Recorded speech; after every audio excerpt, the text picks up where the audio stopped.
ಮಹಿಳಾ ಸಹಕಾರ ಸಂಘ ಅಲ್ಲಿಂದ ಈಗ ಹಾಲು ಅಳಸಕ್ಕೆ ಗೊತ್ತಿಲ್ಲ. ಸೆಕ್ರೆಟರಿ ಇದ್ಕಿದ್ದಂಗೆ ರಾಜೀನಾಮೆ ಕೊಟ್ಟಿದ್ದೀನಿ ಅಂತವ್ರೆ. 12ರಿಂದ 14 ಲೀಟ್ರ್ 14 ಕ್ಯಾನ್ ಹಾಲೈತೆ. ಬರ್ದೇ ಇರೋದ ಕಾರಣ ಸೆಕ್ರೆಟರಿ ಮಂತಕ್ಕೆ ಹಾಲು ಹೊತ್ಕೊಂಡು ರೈತರೆಲ್ಲ ಹೋಯ್ತಾವ್ರೆ. ಅಧ್ಯಕ್ಷರು ಸೆಕ್ರೆಟರಿ ಅವ್ರ ಮಂತಕ್ಕೆ ಹಾಲು ಒಯ್ಬೇಕು ಅಂತಲೇ ಹೋಯ್ತಾವ್ರೆ. ಎಷ್ಟು ಲೀಟರ್ ಇದೆ ಒಟ್ಟು 450 ಲೀಟರ್ ಗಂಟೆ ಹಾಲೈತೆ.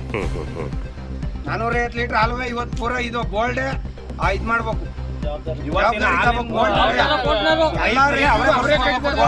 ಅಧ್ಯಕ್ಷರು ಡೈರೆಕ್ಟರ್ಗಳು ಗೋಲ್ಡ್ ಎಲ್ಲ ಸೇರ್ ಕಟ್ಕೊಡ್ಬೇಕು ಇದನ್ನ. ಯಾಕೆಂದ್ರೆ ಇವಾಗ ಆಲ್ರೆಡಿ BMC ಮುಚ್ಚಾರೆ, ಕೂಲಿಂಗ್ ಮುಚ್ಚಾರೆ. ಇವರು ಬಂದು ಏನಕ್ಕೂ ಯಾರಿಗೂ ಏನು ಇದು ಮಾಡ್ದಲ್ಲ. ಬೆಳಿಗ್ಗೆ 6 ಗಂಟೆಗೆ ಫೋನ್ ಮಾಡಿದ್ರು. ನೆನ್ನೆ ಸಂಜೆಲೆ ಹೇಳಿದ್ವಿ ಅಧ್ಯಕ್ಷಂಗೆ. ಅವ್ನು ಬಂದು ಏನು ಹೇಳ್ದಲ್ಲ, ಚೀಟಿ ಹರಿದಿರೋದಕ್ಕೆ ರಾಜೀನಾಮೆ ಕೊಡ್ತಾ ಇದೀನಿ ಅಂತ ರಿಪೀಟೆಡ್ ಆಗಿ ಮಾಡಿಲ್ಲ ಬೋರ್ಡ್ ಅವರು. ಆದ್ರೂ ರಾಜೀನಾಮೆ ಕೊಟ್ಟಿದ್ದೀನಿ. ರಾಜೀನಾಮೆ ಕೊಟ್ಟಿದ್ದೀನಿ ಮಾತೈತಿರಿದೆ 3 ತಿಂಗಳು ಅಂತ. 3 ತಿಂಗಳಲ್ಲಿ ರಾಜೀನಾಮೆ ಕೊಟ್ಟರೆ 45 ದಿನ ಡ್ಯೂಟಿ ಮಾಡ್ಬೇಕು. ಇವ್ರು 95 ದಿನ ಡ್ಯೂಟಿ ಮಾಡಿಸ್ಯಾರೆ. 95 ದಿನ ಡ್ಯೂಟಿ ಮಾಡಿದ್ದೀನಿ ಅಂತ ಹೇಳ್ತಾವ್ರೆ.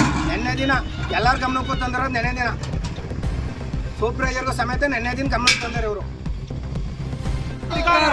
ಸೆಕ್ರೆಟರಿ ಯಶೋದಮ್ಮನವರಿಗೆ ಹಾಲ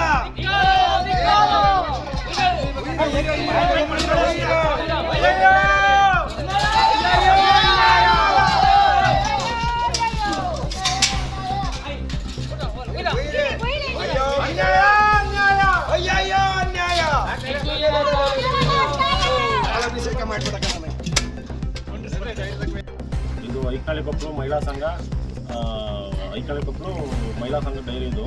ಇಲ್ಲಿ ಆಲ್ರೆಡಿ ಒಂದು ತಿಂಗಳ ಮುಂಚೆನೇ ಒಂದು ಪ್ರೆಸ್ ಮೀಟ್ ಮಾಡಿ ಎಲ್ಲ ರೈತರ ಸಮ್ಮುಖದಲ್ಲಿ ಮಾತಾಡಿ ಈ ಹಗರಣಗಳೆಲ್ಲ ಆಗಿರೋದ್ರ ಬಗ್ಗೆ ಮಾತಾಡಿ ಡಾಲ್ರವೇಣ್ ಅವ್ರ ಡೈರೆಕ್ಟರ್ ಗಮನಕ್ಕೆ ಎಲ್ಲರಿಗೂ ಬೋರ್ಡ್ಗೂ ಎಲ್ಲ ತಂದು ಈ ಥರ ಆಗಿದೆ ಸಮಸ್ಯೆಗಳು, ಇಷ್ಟು ಲಕ್ಷ ಹಗರಣ ಆಗಿದೆ ಅಂತ ಎಲ್ಲ ಸಮಸ್ಯೆ ಈ ಥರ ಆಗಿದೆ ಅಂತ ಹೇಳಿ ಗ್ರಾಮಸ್ಥರು ಸಮ್ಮುಖದಲ್ಲೂ ಮಾತಾಡಿ ಒಂದು ನ್ಯಾಯ ತೀರ್ಮಾನ ಮಾಡ್ಕೊಂಡು ಆಮೇಲೆ ಕೋರ್ಟ್ ಮುಖಾಂತರ ಕೇಸ್ ಮಾಡೋಣ ಅಂತ ಇದು ಮಾಡಿದ್ರು. ಆದರೆ ಇವರು ನಮ್ಮ ಸೆಕ್ರೆಟರಿ ಅವರಲ್ಲ ಯಶೋಧ ದೇವೇಗೌಡ ಅವರು ಯಾವುದೇ ಒಂದು ನ್ಯಾಯಕ್ಕೂ ಸಮರ್ಥಿಸ್ತಾ ಇಲ್ಲ. ಒಂದು ಗ್ರಾಮದಲ್ಲಿ ಯಾವುದೇ ನ್ಯಾಯ ಇದೆಯಲ್ಲ ಅದಕ್ಕೂ ಸಮರ್ಥಿಸ್ತಾ ಇಲ್ಲ.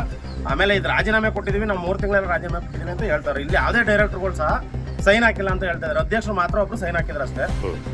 ರಾಜೀನಾಮೆ ಕೊಟ್ಟಿದ್ದಾನೆ ಹಾಲ್ನು ಅಳಿಸ್ತಾ ಇಲ್ಲ. ಇಲ್ಲಿ ಬಂದು 5 ಟೈಮಿಂದ ಚೀಟಿ ಕೊಟ್ಟಿಲ್ಲ, ಬರೀ ಬುಕ್ಕಲ್ಲಿ ಬರ್ಕೊಂಡಿದ್ದಾರೆ ಅಷ್ಟೇ. ಕಂಪ್ಯೂಟರ್ ಬಿಲ್ ಬರುತ್ತಲ್ಲ ಅದು ಯಾರು ರೈತರಿಗೂ ಕೊಟ್ಟಿಲ್ಲ ಈ ಟೈಮಿಂದ. ಇದು 6ನೇ ಟೈಮ್. 6ನೇ ಟೈಮಲ್ಲೂ ಸೇಮ್ ರಿಪೀಟೆಡ್ ಆಗಿದೆ. ಇವಾಗ ಬಂದು ಹಾಲಳಿಸಿ ಅಂತ ಹೇಳಿದ್ರೆ ನಾವು ರಾಜೀನಾಮೆ ಕೊಟ್ಟಿದ್ದೀವಿ ಅಂತ ಹೇಳ್ತಾರೆ. ಬಟ್ ರಾಜೀನಾಮೆ ಲಿಖಿತವಾಗಿ ಬರ್ಕೊಂಡವರು ಬರೀ ಅಧ್ಯಕ್ಷರೊಬ್ರು ಸೈನ್ ಹಾಕಿದ್ರೆ ಅಷ್ಟೇ. ಯಾವುದೇ ಡೈರೆಕ್ಟರ್ಗಳು ಸೈನ್ ಹಾಕಿಲ್ಲ. ಜನರಲ್ ಬಾಡಿ ಮೀಟಿಂಗು ಮಾಡಿಲ್ಲ ಈ ವರ್ಷದ್ದು.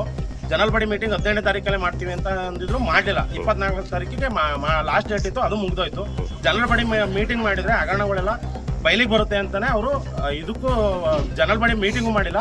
ಪ್ಲಸ್ ಇಲ್ಲಿ ಹಾಲಾಕರ್ಗೆ ಯಾವುದೇ ಒಂದು ಸಮಸ್ಯೆ ಆದ್ರೂ ಬಂದು ಅಧ್ಯಕ್ಷರು ನಾನು ವಹಿಸ್ಕೊತೀನಿ ಅಂದ್ಬಿಟ್ಟು 2-3 ಸರಿ ಅಲ್ಲೇ ಇದೇ ಥರ ಸ್ಟ್ರೈಕ್ ಮಾಡಿದ್ರು. ನಾನು ಮಾತಾಡ್ತೀವಿ ಅಂದ್ಬಿಟ್ಟು ಅಧ್ಯಕ್ಷರು ಡೈರೆಕ್ಟರ್ಗಳೆಲ್ಲ ಒಪ್ಕೊಂಡು ಮಾಡಿದ್ರು. ಇವಾಗ ಡೈರೆಕ್ಟರ್ಗಳು ಯಾರು ಸೈನ್ ಹಾಕಿಲ್ಲ, ಆದರೂ ರಾಜೀನಾಮೆ ಕೊಟ್ಟಿದ್ದೀನಿ ಅಂತ ಸುಳ್ಳು ಮಾಹಿತಿ ಕೊಟ್ಕೊಂಡು ನಾನು ಬರಲ್ಲ ಹಾಲಾಡ್ಸಕ್ಕೆ ಅಂತ. ಇಲ್ಲಿ ಹಗರಣ ಆಗಿದೆ ಅನ್ನೋ ಉದ್ದೇಶಕ್ಕೆ ರಾಜೀನಾಮೆ ಕೊಟ್ಟಿದ್ದೇನೆ ಅಂತ ನೀವು?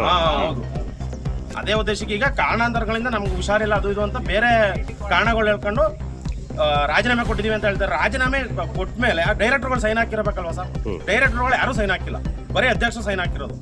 ಇವ್ರಿಗೆ ನಾವು ರಾಜೀನಾಮೆ ಕೊಟ್ಟಿದ್ದೀನಿ ನಾನು ಬರಲ್ಲ ಅನ್ಕೊಂಡು ಇಷ್ಟು ಜನ ಕಮ್ಮಿ ಅಂದ್ರೆ ಒಂದು 480ರಿಂದ 500 ಲೀಟರ್ ಹಾಲೈತಿ. ಇಲ್ಲಿ ಯಾರು ರೈತರು ಹಾಲಾಕಿಲ್ಲ. ಇವತ್ತು ಬೆಳಿಗ್ಗೆ ನಮಗೆ ರಾಜೀನಾಮೆ ಕೊಟ್ಟಿದ್ದೀವಿ ನಾವು ಬರಲ್ಲ ಅಂತ. 3 ದಿನದಿಂದ ನಾನು ಧರ್ಮಸ್ಥಳಕ್ಕೆ ಹೋಗಿದ್ದೀನಿ ಅಂತ ಮಾತಾಡಿದ್ರು ಮುಂಚೆ. ಇವಾಗಲೇ ನಾನು ರಾಜೀನಾಮೆ ಕೊಟ್ಟಿದ್ದೀನಿ ನಾನು ಬರಲ್ಲ, ಅದು ಏನು ಮಾಡ್ಕೊತೀವಿ ಮಾಡ್ಕೊಳ್ಳಿ. ದೌರ್ಜನ್ಯ ಪ್ರದೀಪ್ ಅಂತ ಹೇಳಿ.